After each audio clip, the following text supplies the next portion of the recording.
Greetings, my friends. This is Gilles Mancillon. I wanted to come to you today to do a tarot reading, to look into the condition for the month of October, to see what Spirit could offer in terms of guidance.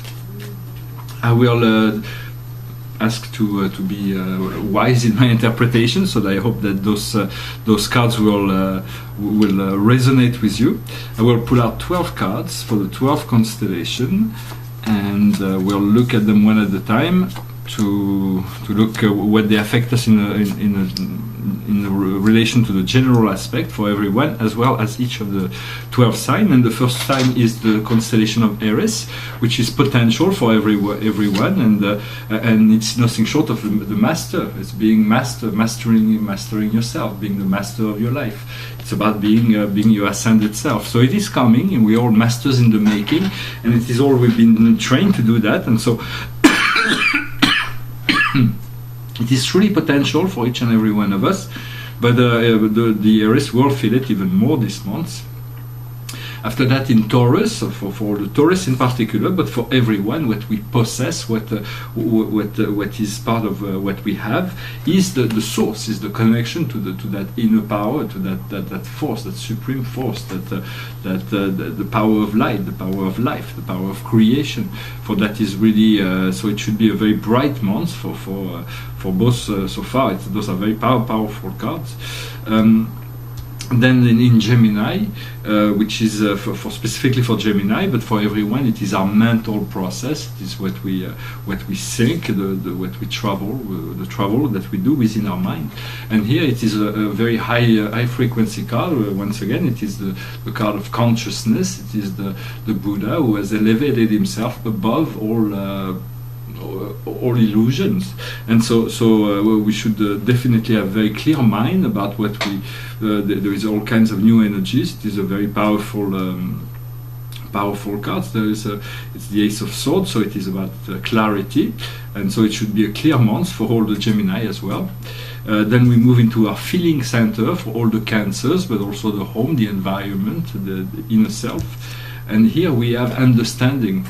Understanding is the freedom. It is understanding the freedom. Freedom has always been the birds. It is birds that have been living in a cage, but they realized the cage was just an illusion, and so they can fly. And so as we understand, we gain freedom. For the truth shall set us free.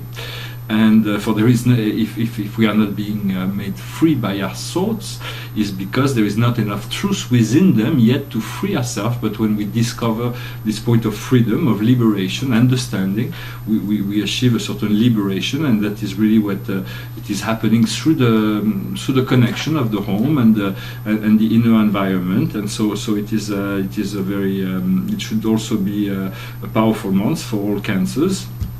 Then in Leo, it is the affairs of the heart, more specifically for the Leos, but for everyone, all the matters of the heart. It is the star, it is the silence, it is the ability to make the wish come true through the silence. It is within the silence that silence is the most powerful creator. It is within silence that everything happens in truth, and so the most profound things in life happens. And so it is a way to connect to the infinite. For silence is vast. It is so it is even if there is noise around us, we have to learn to make inner silence.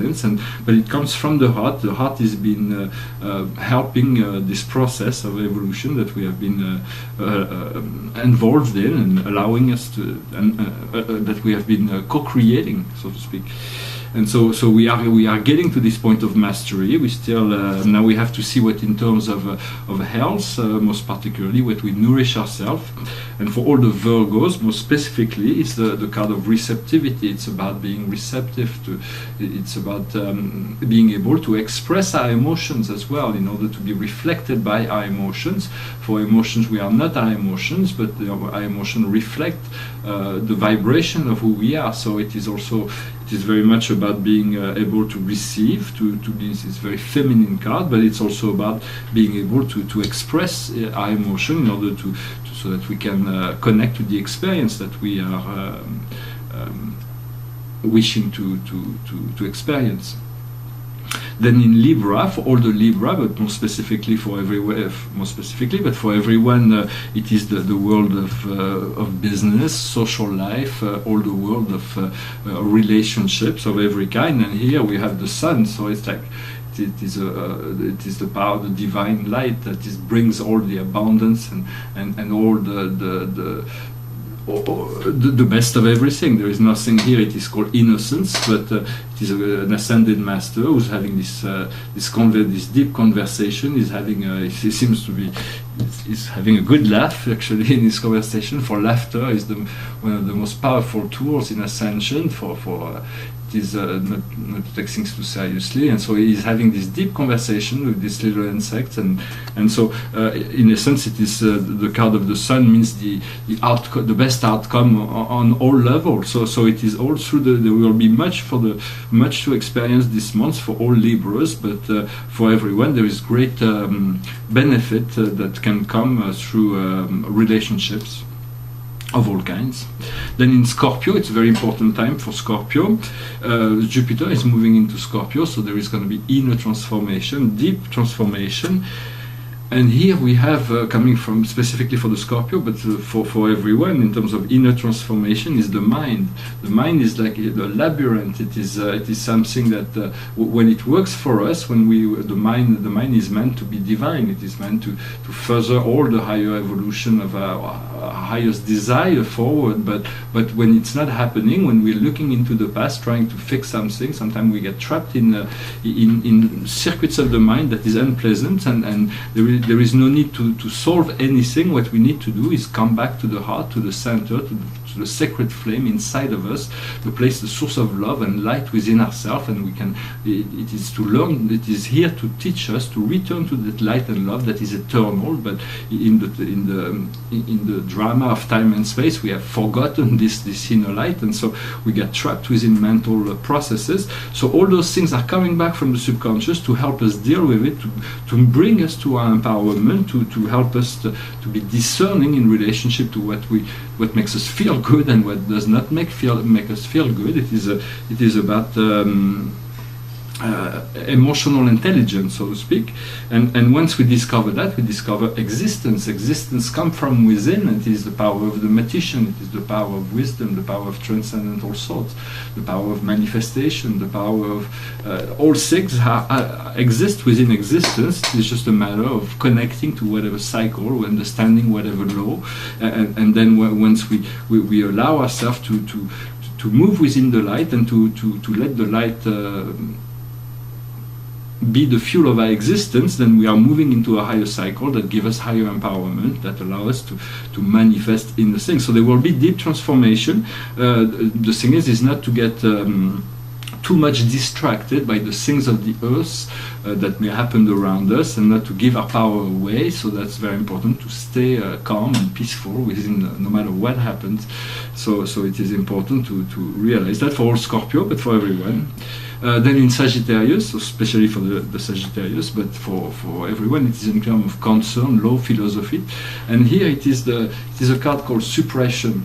And it's somebody that's been oppressed by all kinds of ropes and baggages. And in essence, we are kind of, this card just says that in a general fashion, we are a little bit tired of the old cycle, and we feel like it's getting a bit heavy on our shoulders, and sometimes we're gonna have to drop it. It's like, so the idea is to drop it, is to aspire to something else, free yourself from all baggage. It's like we're carrying those big baggage, but know that you can just call on an angel, please, beloved guardian angel, come to me now. I give to you my baggage, my karmic baggage. Please dissolve it. I never want to hear it about.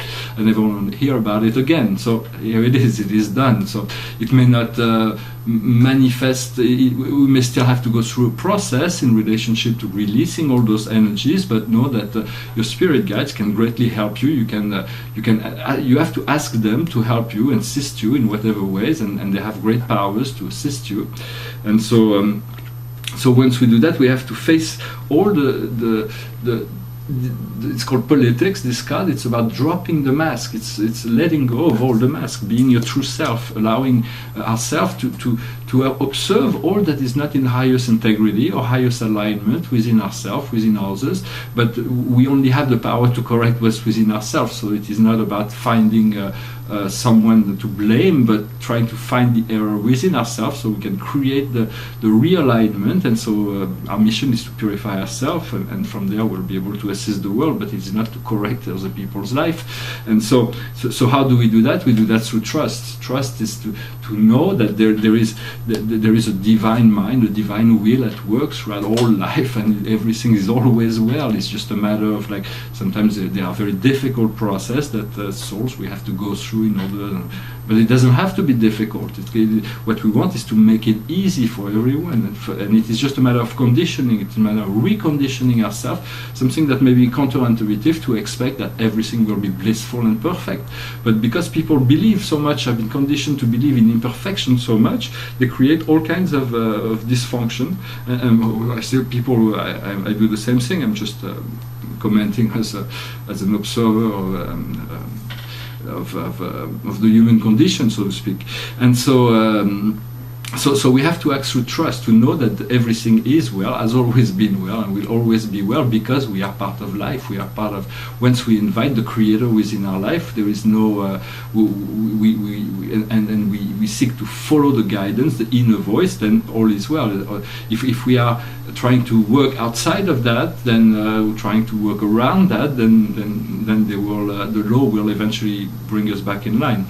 So those are higher concepts of philosophy. It's in Sagittarius, and so, but eventually coming to the trust will help us make our life more fluid, and the more trust we can give, the more we will be able to receive as well. But the most important connection that we need to trust is the higher, the higher forces of the universe, as a benevolent, unified force. That are doing the will of God, and they're all following the divine law, the divine will. And assisting us in aligning ourselves, tuning ourselves to our heart, to those frequency of the divine. And so that is what is coming from the universe. Is the next card. It is come from Capricornus. It is the Great Mother. So more especially for the Capricornus, but for everyone, it is the card of the Fool. So the Fool is only the fear has no not only the Fool has no fear, but it is the freedom of fear. It is the ability to do anything we want. It is the ability to. We have to have faith in ourselves. That's what it's coming. More belief in ourselves to get a sense of confidence that will allow us to do great things. For the fear, the Fool is the master of fear in many sense. So it is the one that is closing with that the master is beyond that, but the potential of there is greater potential to be unfolded. For what is the tiger of fear? The tiger of fear is projection. It's it's okay to project, even the truth. We have a certain power over the manifestation of what we want to manifest. But if we're trying to project something that's not aligned with our soul plan, it will not happen. So our soul will get so we have to trust once again. How do we make our leap into the future? Through participation, through connecting to our higher self, to connecting to our guides, connecting to our source, to know that we are part of something greater than ourselves, and to allow ourselves to understand that there is a higher intelligence that are supervising the process, to blend in with those and to integrate and to feel those new energies. For those, they are very subtle, but they're beautiful energies. We have to protect them. What the tiger of fear looks like, we shouldn't be afraid of slowing down. For that is where really the key of the ascension is really to slow down, to do everything slower, to breathe slower, to think slower, to move slower. If you can try to do this exercise, you'll see that we gain a lot of perspective from slowing down the process. And where do I heart call us to go? To creativity. Creativity is also the mother nature. It is here the universal card of receptivity that pushes us to be creative in this deck. But the idea is not to get lost in any detail. And to always, when there is whatever detail is not pleasant, just move on to a higher plane of higher plane of vision, and then choose another detail that is more pleasant to look at. Basically, it is a self-empowered understanding. Then in so that is mainly for Capricorn, but also for what's coming for everybody. Then in Aquarius, especially for Aquarius, but for everyone, it is our wishes, our hopes, our desires, our friends. And here what we have is ripeness. It is those fruits that are ready to fall down. We're hoping that everything is actually coming into fruition. And especially, so Aquarius should feel some resolution on many levels, but for everyone it is definitely part of something we can envision, and so it is very good. As the more we can see something, we can see it as being done. Then, when we see it as being done, then it will become. It is the universe cannot. Whatever we want to see happen, the more we can feel ourselves inside the energy, allow ourselves to be comfortable within the energy, then release it. And then we'll return to it, and once we're sure everything happens, it's a law of manifestation. It's a higher law of manifestation that we'll come to practice more and more. And then in karma, about the karma in Pisces, which is the karma for everyone, but more specifically for the Pisces. And here it's patience. Patience. The rewards of patience are patience. Once we attain patience, then we have patience and we are no more hurry. However, we want to know that things are moving. For in many sense, we are hoping to be this time of harvest, and the karma says you may have to wait. But if you understand the process, you feel well with where you are. You are in your ascended mastery. If you are in your ascended mastery, then there is no more need for patience. For patience becomes a natural state of being. For you are in no rush for anything, but all things, as you know, that all things comes in due time. And so because what we see in terms of patience is that we may, in terms of karma, we may see a lot of actions, but we may not be able to integrate, to go beyond the door. We feel that we are locked out of it can be a situation, we feel we are locked out on the outside, but in truth the door is unlocked. So it is for us that we have to make this leap of faith. We have to go into what's on the other side of the door may not come to us. We may have to leap into the inside of we have to make a leap of faith. For that we have to follow the inner voice, and once we do that, we find the inner voice, which is the voice of wisdom, the inner self, the higher self. It's through that inner voice that speaks your galactic families, your soul family, or your guides, your angels, your creator. It is all an inner voice, and so it is the card of intuition. It is a very powerful card, but we have to go through a certain process in order to get there, and the key and the outcome to that is a card that says, I wouldn't have called that like this, but it's the Two of Swords. It's called schizophrenia. It's to being pulled into different directions. The card only says that you have to make a decision.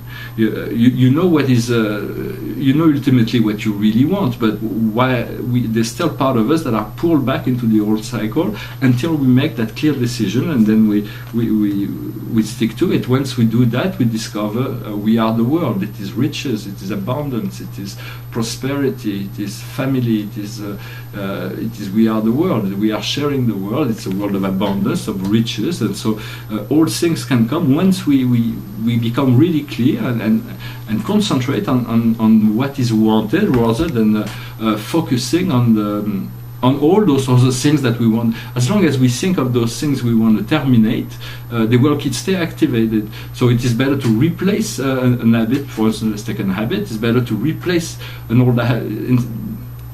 old habit by a new one. It takes about 30 days, rather than focusing on the habits to be gone, so to speak.